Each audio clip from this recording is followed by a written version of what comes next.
திரு விஜய் அவர்களுடைய ஒவ்வொரு படங்களுக்குமே பிரச்சனைகள் வரும். அவர் எதிர்கொண்டு தன்னுடைய படங்களை இது வரைக்கும் ரிலீஸ் பண்ணிட்டு இருந்தாரு.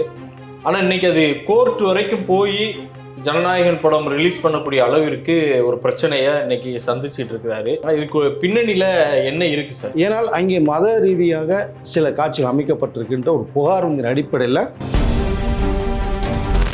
எப்போ கிடைக்கும் என்னங்கிறது தெரியாது. நீங்கள் டேட்டை நிர்ணயிச்சேன்னா அதுக்கு நாங்கள் பொறுப்பு கிடையாது. உங்கள் அழுத்தத்தின் பேரில் தர முடியாது அப்படிங்கிறது சென்சார் போர்டு தெளிவாக சொல்லிட்டாங்க. சர்டிஃபிகேட் வந்தால் மட்டுமே தான் 9th அன்னைக்கு இந்த படம் ரிலீஸ் ஆகும். சென்சார் முதல்ல பராசக்திக்குமே சென்சார் கொடுக்கறதுக்கு காலதாமதம் எடுத்துக்கிட்டாங்க. இன்னைக்கு ஜனநாயகனுக்கும் எடுத்துக்கிட்டு இருக்காங்கன்னா சென்சாருக்குள்ள எதுவும் அரசியல் இருக்கா சார்? ஜனநாயகனுக்கு ஏன் கொடுக்கவில்லை அப்படிங்கும்போது இங்கே தான் அரசியல் கொஞ்சம் விஜய் மேலே அனுதாபம் வரணும், அவர் சிஎம் ஆகணும், அது பாஜகவே திட்டமிட்டு பண்ணக்கூடிய ஒன்று தான். ஏன்னா விஜயை இறக்கி விட்டதே பாஜக தான்லாம் சொல்கிறாங்க.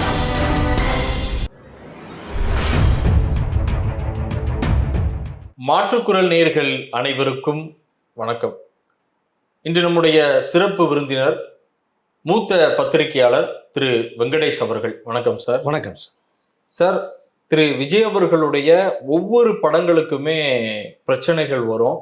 அதை அவர் எதிர்கொண்டு தன்னுடைய படங்களை இது வரைக்கும் ரிலீஸ் பண்ணிட்டு இருந்தாரு.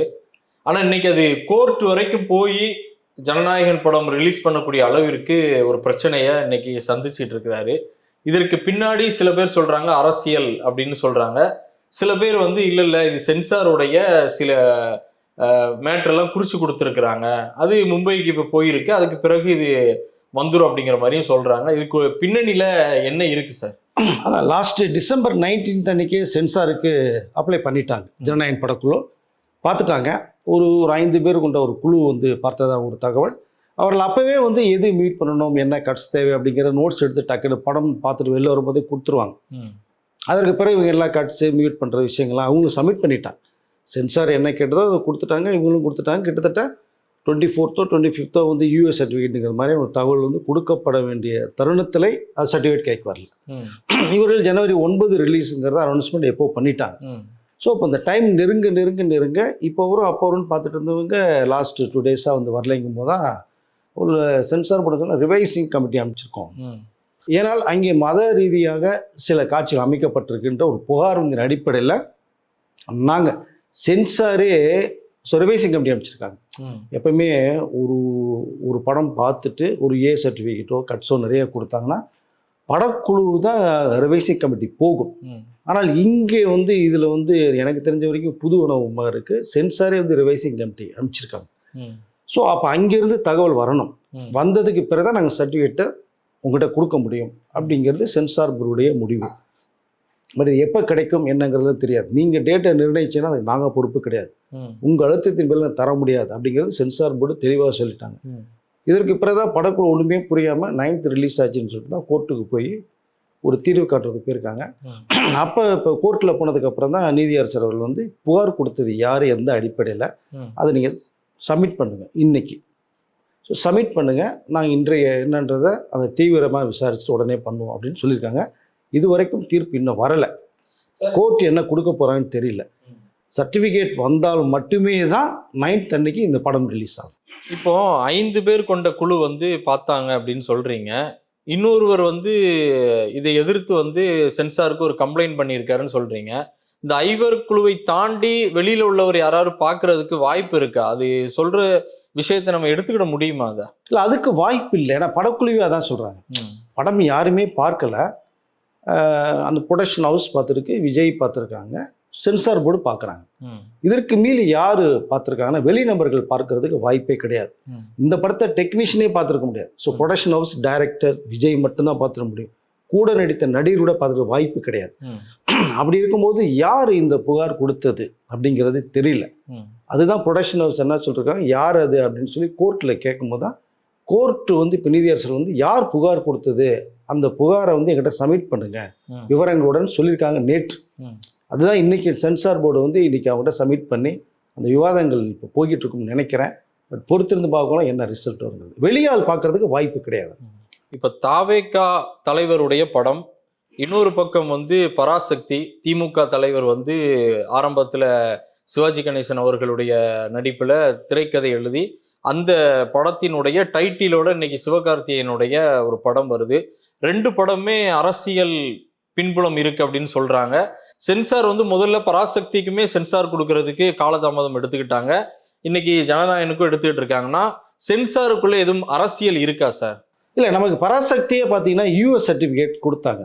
அதை வந்து அவங்க வாங்க மறுத்துட்டு தான் கம்பெனி வந்து இது ரிவைசிங் கமிட்டி பண்ணாங்க. ப்ரொடக்ஷன் ஹவுஸும் டைரக்டரும் இது கொடுத்தா பரவாயில்ல, யூஏ கொடுக்குறது என்ன இருக்குது படத்தில். நான் இதான் இதுக்கு முன்னாடி சொன்னேன். சென்சார் ரிவைசிங் கமிட்டி பொறுத்து எனக்கு தெரிஞ்ச வரைக்கும் அது ஃபர்ஸ்ட் டைம் ஜனநாயகனுக்கு ஒரு டைரக்டர் வந்து இது கொடுக்குறது வாய்ப்பு இல்லை இந்த படத்துக்குன்னு அவங்க ரிவைசிங் கமிட்டி போனாங்க. அங்கே எல்லாமே படம் பார்த்தது பிறகு சர்டிஃபிகேட் கொடுத்துட்டாங்க. யூஏ தான் வந்திருக்கு. பட் ஓகே சொல்லிட்டு வந்துட்டாங்க. யூஏ ஒன்றும் ப்ராப்ளம் இல்லை, எல்லா பேரும் பார்க்கக்கூடிய படம் தான் அது. ஸோ அதனால் அதற்கு கொடுக்கப்பட்டாச்சு. ஜனநாயகனுக்கு ஏன் கொடுக்கவில்லை அப்படிங்கும்போது இங்கே தான் வந்து அரசியல் கொஞ்சம் எட்டி பார்க்குதுன்னு நான் நினைக்கிறேன். ஆனால் இதற்கு முந்தைய படங்கள் பார்த்தீங்கன்னா நிறைய படங்கள் அவருக்கு பிரச்சனை வந்துச்சு. தலைவா, புதிய கீதை, அப்புறம் ஒரு லிஸ்ட்டே போகலாம். ஆமாம். ஸோ அவ்வளோ படங்களுக்கு பிரச்சனை வந்துச்சு, மாறி மாறி வந்துச்சு. கத்தி கூட வந்தது உங்களுக்கு, காவலனுக்கு கொஞ்சம் வந்து காவலனுக்கு வந்து நிறைய படங்கள் அவர் சந்திச்சு வந்தாங்க. பட் அன்றைய பிரச்சனைகள் வேற. அது நடிகர் விஜயா மட்டுமே இருந்தார். அதனால் இங்கே பிரச்சனையில் வரதா வந்தது. அது டக்குன்னு சுமூகம் முடிஞ்சு படம் வந்து மக்கள் பரவி போச்சு. பட் இங்கே இப்போ அப்படி இல்லை. காரணம் இங்கே நடிகராக மட்டும் இல்லாமல் ஒரு டிவிக்கேன்ற கட்சி தலைவராக இங்கே போய் 2 மாநாடு நடத்தி ஒரு 7 சென்டரில் போய் பேசி ஈரோட்டில் பேசிட்டு வந்ததுக்கு பிறகு அங்கே தான் இப்போது இந்த படத்துக்கு சிக்கல் அங்கே தான் வருது. விஜயோட இறுதி படம், அந்த படம் பிரமாதமாக வந்திருக்கதா ஒரு தகவல். இந்த படம் மிகப்பெரிய பாக்ஸ் ஆஃபீஸில் வெற்றி அடைஞ்சு ஒரு வெற்றி படமாக அமைந்தால் இதை வச்சு பிரச்சாரங்கள் போகும், அடுத்த கட்டத்துக்கு போகும். அப்போது இந்த படம் வந்து சென்சார் கொடுத்தால் வெளிவரும், இல்லைன்னா ஒன்பது வருமாங்கிறது மிகப்பெரிய கேள்விக்குறி. இது ஒரு பக்கம். முக்கியமாக ஏன் சென்சார் சர்டிஃபிகேட் தரவில்லை? அவர்கள் பார்த்துட்டாங்க, கட்ஸு கேட்டாங்க, சப்மிட் பண்ணிட்டாங்க, யூஏன்னு சொன்னதா ஒரு தகவல். பட் இப்போ வருமா அப்படிங்கிறது ஒரு டவுட்ஃபுல் தான். பட் ப்ரொடக்ஷன் ஹவுஸ் எது வந்தாலும் பரவாயில்லை, 9 படம் ரிலீஸ் முடிவு எடுத்தாங்கன்னா கண்டிப்பாக பண்ணிடுவாங்க. ஆனால் இன்றைக்கு மாலையோ நாளை காலைக்குள்ளேயே சர்டிஃபிகேட் கிடைக்கணும். டைம் இல்லை, நாளைக்கு ஒரு நாள் தான் இருக்கு. இன்னும் புக்கிங் வந்து இது சர்டிஃபிகேட் வராமலே உங்களுக்கு வந்து புக்கிங் ஓப்பன் பண்ணிட்டாங்க, தாறுமாறாக போயிட்டு இருக்கு. இப்போது நாளைக்கு இல்லைன்னா புக்கிங் ஓப்பன் ஆகுறது அப்படி ஸ்டாப் ஆகும்.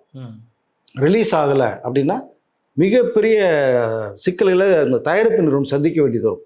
கிட்டத்தட்ட 400 கோடி ரூபா பட்ஜெட்டில் தயாரிக்கப்பட்ட ஒரு படம். விநியோகஸ்டெல்லாம் எல்லாமே கிட்டத்தட்ட எல்லா பிஸ்னஸும் முடிச்சுட்டாங்க. ஒரு 500 கோடி வரைக்கும் பிஸ்னஸ் முடிச்சுட்டாங்க.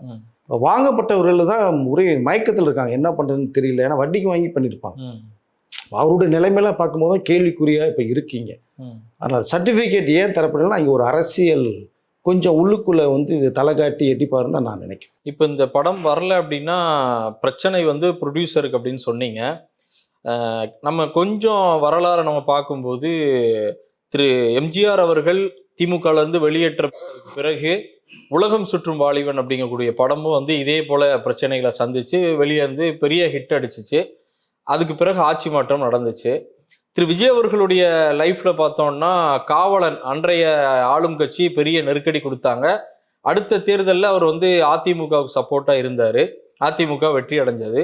அதுக்கு பிறகு சர்க்காருக்கு அன்றைய கவர்மெண்ட் வந்து இது பண்ணாங்க. 2021 திமுகவுடைய கொடி இதோட சைக்கிள்ல போனாரு, திமுக வெற்றி அடைஞ்சது. இன்னைக்கு வந்து திரு விஜய் அவர்களுக்கு நேரடியாகவே இவர் அழுத்தம் கொடுக்கும்போது ஏற்கனவே படத்துல சில வசனங்கள்லாம் இருக்கா அப்படின்னு ஒரு கேள்வி எழுப்புறேன். என்னன்னா, தமிழகத்துல ஆட்சி மாற்றம் வருமா அப்படின்னு சொல்லி. அதே கேள்வியை நான் உங்கள்கிட்டையும் கேட்கிறேன். அந்த வரலாறோட இதை மிங்கிள் பண்ணா தமிழ்நாட்டுல ஆட்சி மாற்றம் வருமா? இல்லை, மக்கள் வந்து இந்த மாற்றத்தை வந்து விரும்புகிறாங்கன்னு தான் நான் நினைக்கிறேன். ஏன்னா 67 இது வரைக்குமே பார்த்தீங்கன்னா 2 கட்சிகள் மட்டும்தான் ஆட்சிகள் மாற்றம், அதாவது மாறி மாறி வந்திருக்கு. அண்ணா டிஎம்கேவும் டிஎம்கே மாறி மாறி வந்திருக்கு. பட் ஏதாவது ஒரு மாற்றம் தேவை அப்படின்னு மக்கள் விரும்பிட்டு இருக்காங்க. அதுக்கான வாய்ப்புகள் வந்து யாருக்குமே கிடைக்கல. ஒன்று கேப்டன் விஜயகாந்துக்கு வந்து கிட்டத்தட்ட வந்தது, அது கொஞ்சம் மிஸ் ஆயிடுச்சு. கமலஹாசன் மிகப்பெரிய அளவில் பேசப்பட்டு ஒரு போர்வீடு தூக்கிட்டு உள்ளே வந்தார், அதுவும் புஷ்வானமாக போச்சு. ஸோ ரஜினிகாந்த் வர வேண்டிய ஒரு பொசிஷனில் காலகட்டத்தில் நெருங்கி வரும்போது ஏற்கனவே ஒரு பீரியட் வர வேண்டியது, அந்த வாய்ஸ் ஓவர் கொடுத்தாரு 96 மூப்பனார் சொல்லி வர வேண்டிய பீரியடில் வராமல் இருந்தது. அது சரியான ஏஜ், பட் வரலை. மீண்டும் இந்த 2000 கிட்ட நெருங்கி வரும்போது கிட்டத்தட்ட நெருங்கி வந்து தமிழரை விமணிகள்லாம் உள்ளே கூப்பிட்டு உட்கார வச்சு பேசி முடிவு பண்ணி அனௌன்ஸ்மெண்ட் கொடுக்கலாங்கும் போது அட்டாக் உடல்நிலை சரியில்லாத போனதால இப்போ முழுமையாக சுற்றுப்பயணம் செஞ்சு மக்களை சந்திக்க முடியாதனால வயசாயிடுச்சுன்னு சொல்லிட்டு அது ஒரு ரீசன் சொல்லிட்டு வேணான்னு ஒதுங்கி போனார். ஸோ இப்போ யாருமே இல்லை அப்படிங்கிற ஒரு பட்சம் திரையுலகத்திலிருந்து இருந்த ஒரு பீரியடு, பேசப்பட்ட ஒரு பீரியடு. இதற்கு முன்னாடி நீங்கள் சொன்னது வந்து டிஎம்கே சைக்கிள் எடுத்துகிட்டு வந்தார், ஓட்டு போட்டார், பண்ணார், வாய்ஸ் கொடுத்தார் அப்படிங்கும்போது அது நடிகராக விஜய் மட்டும்தான் இருந்தார். அப்போ அவர் கட்சி ஐடியாக்கள், கட்சி அதிகாரிகள் போகிற எண்ணங்கள் கிடையாது. ஸோ கட்சி அவரை வந்து அரசியல்களை தூண்டுனதே இந்த தலைவா படத்துலேருந்து தான். தேவையில்லாமல் தூண்டி தூண்டி தூண்டி இப்போ நமக்கு மேலே ஒரு பவர் வேணும்னு முடிவு பண்ணி தான் அவர் அரசியலுக்கு வரலாமா வேணாமன்னு யோசிச்சுட்டே இருந்து தான் சிக்கல் நிறைய சந்திச்சார். பட் 2022, 23 வரைக்குமே இந்த ஐடியா இல்லை. ஆசைகள் இருந்தாலும் வேணாம் ஓகே அப்படின்னு ஒதுங்கி தான் இருந்தது. சூழ்நிலைகள் மாறுது. 2 பெருந்தலைகள் இல்லை. கலைஞர் அவர்கள், ஐயா அவர்களும் இல்லை, முதலமைச்சர் இரும்பு மனுஷி பேர் எடுத்த ஜெயலலிதா அம்மையார் அவர்களும் இல்லைங்கும் போது அந்த இடம் வெற்றிடமாக இருக்கிறதுனால இது ஒரு சரியான நேரம் போகலாம் அப்படின்னு விஜய் முடிவு பண்ணார். 2024 தடாலடியாக கட்சி ஆரம்பிச்சு உள்ள வந்தார். இதற்கு முன்பாக பார்த்த நடிகர் விஜயினால அது பெரிய அளவில் எடுத்துக்கொள்ளப்படல எந்த கட்சியிலுமே. 24 ஆட்சி, அதாவது கட்சி ஆரம்பிச்சாச்சுங்கும் போது தான் எல்லாருமே வியப்பாக பார்த்தார்கள். நடிகர் தானே என்ன கூட்டம் வரப்போது செய்ய போகிறோன்னு எல்லா பேருமே எதிர்பார்த்த சமயத்தில் தான் விக்கிரவாண்டி மாநாட்டை தெரிக்க விட்டார். மாநாடு அடுத்து செகண்ட் மாநாடு மதுரையில் போட்டு என்ன வாய்ஸ் வாங்குறத காமிச்சும் போது தான் எல்லாருமே மிரண்டு, விஜய்க்கும் இங்கே வாய்ஸ் இருக்குது, மக்கள் செல்வாக்கு இருக்குது அப்படிங்கும்போது அதில் இருந்தால் சிக்கல்கள் கொஞ்சம் கொஞ்சமாக உருவாகுது. அப்போ இதற்கு முன்னாடி நடித்த இந்த கோட் படம் ரிலீஸ் ஆச்சு, அப்போல்லாம் பிரச்சனை இல்லை, பெரிய அளவில் இல்லை. ஆனால் இது இறுதி படம்னு ஒரு ஸ்டேட்மெண்ட் வந்தது இல்லையா? அப்போ இறுதி படம் வந்து அதில் ரிலீஸ் ஆகுது. நீங்கள் சொன்னது மாதிரி மக்கள் தலைவர் எம்ஜிஆர் அவர்களுக்கு வந்து திராவிட முன்னேற்றத்துலேருந்து வெளியில் வந்து 70 உலக ஸ்டாலின் படம் பண்ணால் 72 கட்சி ஆரம்பிக்கிறார். வெளியில் வந்துட்டார். அப்போ 70 69 வந்துட்டு. அப்போது அந்த படம் எடுக்கும்போது கூட தமிழ்நாட்டில் எடுத்தோம்னா பிரச்சனைகள் நிறையா வரும்னு சொல்லி தான் அவர் தமிழ்நாட்டு கதைக்களமே இல்லாமல் ஒரு வெஸ்டர்ன் பேட்டர்னில் வந்து ஒரு கதையை ரெடி பண்ணி எம்ஜிஆர் பிக்சர்ஸில் அவர் டைரக்ஷனில் டியூல் ரோலில் பண்ணி ஃபுல்லாக ஃபாரின் பண்ணார். ஃபாரின் போய் அங்கே தான் ஃபுல் அண்ட் ஃபுல் ஃபாரினில் தான் எடுத்தார். என்ன எடுக்கிறாரு, என்ன படம் கொண்டு வராருன்னு யாருக்குமே தெரியாது. சிங்கப்பூர்லேயே மலேசியாவில் எக்ஸ்ட்ரா பிரிண்ட் போட்டு அங்கே சீக்கிரட்டாக வச்சு எடுத்துகிட்டு வந்தால் ஒரு தகவல் வேறு இருக்குது. ஸோ அவ்வளோ பிரச்சனைகளை எம்ஜிஆர் சந்திச்சு தான் வந்தார். சாதாரண விஷயம் கிடையாது. தமிழ்நாட்டு ஆளணும் அந்த ஆட்சி நாட்டில் உட்காருங்கிறது ஈஸியாக கிடைக்காது. அது பொம்மை இல்லை, விளையாட்டு பொருள் இல்லை. இப்போ இவ்வளோ போராட்டங்கள் சேர்ந்தால் எம்ஜிஆர் அவர்கள் வந்து 13 வருடங்கள் தன் உயிர் இருக்கும் வரை அவர் தான் மதிப்பீடாக இருந்தார். பட் இப்போ இறந்த பிறகு மக்கள் மனசில் இன்னும் வாழ்ந்துகிட்டு இருக்கார். விஜயும் கிட்டத்தட்ட அந்த இடத்துக்கு போகிற மக்கள் எம்ஜிஆர் அவருடைய செல்வாக்கு கிட்டத்தட்ட விஜய்க்கு இருக்குங்கிறத அவர் காமிச்சார். அதன் விளைவாக இது இறுதி படம் அப்படிங்கிறதுனால வருமா வராதான்னு ஒரு கேள்விக்குறி. எப்படி இருந்தாலுமே இந்த படம் வெளிவரும், அது ஒன்றும் மாற்றம் இருக்காது. ஆனால் அதுக்குள்ளே நெருக்கடிகள் கொடுத்துக்கிட்டே இருப்பாங்க. இது அரசியல் இருக்கிறனால தான் கூட்டணிக்குள்ளே வரதுக்கான வாய்ப்புகளை வந்து பேசப்பட்டுக்கிட்டே இருக்குது. ஆனால் 2 பேர்த்த கொள்கைகள் ரீதியாகவும் அரசியலையோ 2 பேர்த்த அவர் மென்ஷன் பண்ணிட்டார். இப்போ அதுக்குள்ளே கொள்கை ரீதியாக பேசினவங்ககிட்ட வந்து பிஜேபி போக முடியாது. அவர் போனார்னா விஜய்க்கே பெரிய பிளாக் டாட் வந்துடும், போக மாட்டார்.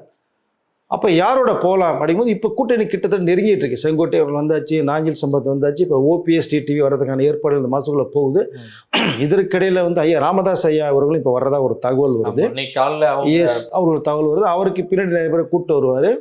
நிறைய மாற்றங்கள் டிவிக்கில் நடந்த வாய்ப்புகள் நிறையா இருக்குது. இப்போது பிரபலமான 2 கட்சியிலே என்னடா இது, ஐயா ராமதாஸ் போகிறாரு, OPS போகிறாரு, இவங்க போகிறாருங்கும் போது ரொம்ப எதிர்பார்ப்பு எகிர வச்சிட்டார் டிவிக்கு. காங்கிரஸும் கிட்டத்தட்ட கூட்டணிக்கான பேச்சுவார்த்தைகளில் ஆரம்பிக்கப்பட்டதாக ஒரு தகவல் வருது. ஏன்னா அங்கேருந்து வந்த பிரவீன் சக்கரவர்த்தி அவர்கள்லாம் சில விஷயங்கள் பேசப்பட்டு விஜயகாந்த் மீட் பண்ணிட்டு போயிருக்கார். ஸோ அதனால் மேலிடம் முடிவு செய்யணும்னு விஷயத்த சொல்லியிருக்கார். பட் ராகுல் அவர்களுக்கு விஜய் மேலே தனி மரியாதை உண்டு, நல்ல நட்பு உண்டு. அது ஒரு பக்கம். திடீர்னு ஒரு வேளை காங்கிரஸ் வந்து ஓகேன்னு சொல்லி வந்துட்டாங்கன்னா இதனுடைய பலம் ரொம்ப அதிகமாக தெரியும். எதிர்ப்புகள் நிறையா வந்தால் கூட இதோட பலத்தை அவர் காமிப்பார். அப்படிதான் நான் பார்க்குறேன். அதனால் இந்த படம் சிக்கல்கள் நிறைய வரும். எம்ஜிஆர் அவர்களுக்கு வந்தது மாதிரி விஜய் அவர்கள் இறுதி படம் கண்டிப்பாக வரும். இன்னைக்கு கோர்ட்டுடைய தீர்ப்பு என்ன வருங்கிறத பொறுத்து தான் அடுத்த கட்ட நடவடிக்கை எடுக்கப்படும். ஒருவேளை 9 வெளியில் வராடுனா கூட எப்போனாலும் இந்த படம் ரிலீஸ் ஆகும், ஆகாமல் இருக்காது. 2026 இப்போ மே மாதம் எலெக்ஷன் முடிஞ்சதுக்கு பிறகு ஜூன் கூட ரிலீஸ் ஆகலாம், சொல்ல முடியாது. அப்போது இது வரலைன்னா விஜய்க்கு தான் இந்த கிரேஸ் இன்னும் அதிகமாக மாறும். மக்களுடைய அனுதாபம் நிறையா வரும். 91 எப்படி ராஜீவ்காந்தி அவர்களுடைய இந்த மரணம் நிகழ்ந்து ஒரு சிம்பத்தி தமிழக மக்கள் மேலே மிகப்பெரிய அலை அடிக்கப்பட்டதோ அது மாதிரியான ஒரு விஷயம் இந்த படம் வெளியே வரலைன்னா விஜய் பக்கம் திரும்பும். ரசிகர்களுடைய ஆதரவு தொண்டர்கள் பெருகும், மக்களுடைய என்னையா கடைசி படம் வந்திருக்கலாமேயா என்னையான்ற அந்த பேச்சு நிறைய வரும். இல்ல இப்ப நீங்க சொல்றது மாதிரி சார், அந்த அனுதாபம் வரும், அதற்காக கிரியேட் பண்றதே பாஜக தான் கிரியேட் பண்றாங்க அப்படின்லாம் சொல்றாங்க. அதாவது விஜய் மேல அனுதாபம் வரணும், அவர் சிஎம் ஆகணும், அது பாஜகவே திட்டமிட்டு பண்ணக்கூடிய ஒண்ணுதான். ஏன்னா விஜய் இறக்கி விட்டதே பாஜக தான்லாம் சொல்றாங்க. இல்லை, அதுக்கு வாய்ப்பு இல்லை. அப்படி இருந்திருந்தாங்கன்னா ஒரு கொள்கை ரீதியாக எதிரின்னு வந்து ஸ்ட்ரைட்டாக அடிக்க வேண்டிய அவசியம் இல்லை. ரெண்டாவதாக அவர்கள் வந்து விஜயை சிஎம் ஆக்கி விட்டு அவர்கள் அங்கே டெல்லியில் உட்காந்துக்கான வேலையும் இல்லை. இங்கே தமிழ்நாட்டில் அவங்க ஸ்டாண்ட் பையாக முக்கியமான இடங்கள்ல நம்ம இருக்கணுங்கிற மிகப்பெரிய ஒரு ஆசை இருக்குது. இப்போ அப்படி இருக்கும்போது நீங்கள் கூட்டணிக்குள்ளேயே வராமல் எதுவுமே இல்லாமல் விஜய் முதலமைச்சர் நான் பாட்டு வேடிக்கை பார்க்குறோன்ற அந்த தாட்ஸ் கண்டிப்பாக இருக்கிறதுக்கு வாய்ப்பு இல்லைன்னு நான் நினைக்கிறேன். இவர் பி டீம் இல்லை, சி டீம் கிடையாது. நேரடியாக தான் களத்துலேயும் தனி ஒரு மனிதனாக ஓடிட்டு இருக்கார். இப்போ தான் இந்த கூட்டணி பலம் அதிகரிச்சிட்டு இருக்கு. இதுக்கு முன்னாடி வரைக்கும் தனி மனிதன் தான் ஓடினார். பல சவால்கள் எதிர்கொண்டு தான் போனார். அதுக்கு ஒரு தைரியம் தில்லு வேணும் கண்டிப்பாக. அது விஜய்கிட்ட இருக்குது. அலையன்ஸுக்குள்ள அண்ணா டிஎம்கே பிஜேபி கூட்டணி இருக்கிறதுனால இந்த கூட்டணியில் போகிறதுக்கு வாய்ப்பு இல்லை. அதனால் இதை திட்டமிட்டு பிஜேபி தான் இந்த சிம்பத்தியை கிரியேட் பண்ணுறதுன்னு கிடையாது. அப்படி பார்த்தானே விஜய் வரக்கூடாதுன்னு நினைப்பாங்க. கூட்டணிக்கு வரல இல்லை, அப்போ எதுக்கு நான் ஒன்று பண்ணணும்னு சொல்லி வரவிடாமல் பண்ணுறது தானே பிளான் பண்ண தவிர சிம்பத்தியை உருவாக்குறதுக்கு வாய்ப்பு இல்லை. படம் வெளிவந்தால் அது ஓடுது ஓடலைங்கிறது ரெண்டாவது விஷயம். அது மக்கள் கையில் நல்லா இருந்தால் ஓடப்போ, நல்லதுன்னா என்னப்பா கடைசி படம் சுமார் படம்னு சொல்லிட்டு போயிடுவாங்க. இல்லைன்னா கடைசி படம் சூப்பர் தூள் அடிச்சு கிழிச்சு விட்டார்ப்பா அப்படின்னு ஒரு பாக்ஸ் ஆஃபீஸ் கிட்ட கொடுப்பாங்க. அது மக்கள் கையில் தான் இருக்குது. அப்படி இருக்கும்போது இந்த படம் ஒருவேளை ரிலீஸ் ஆகாம தாமதமானால் கண்டிப்பாக விஜய் அவர்களுக்கு அந்த மரியாதையும் பரிதாபமும் அந்த என்ன சொல்றது ஆதரவும் பெருகும் தான் நான் நினைக்கிறேன். உங்களுடைய நேரத்தையும் கருத்துக்களையும் பகிர்ந்து கொண்டிருக்கிற நன்றி. நன்றி.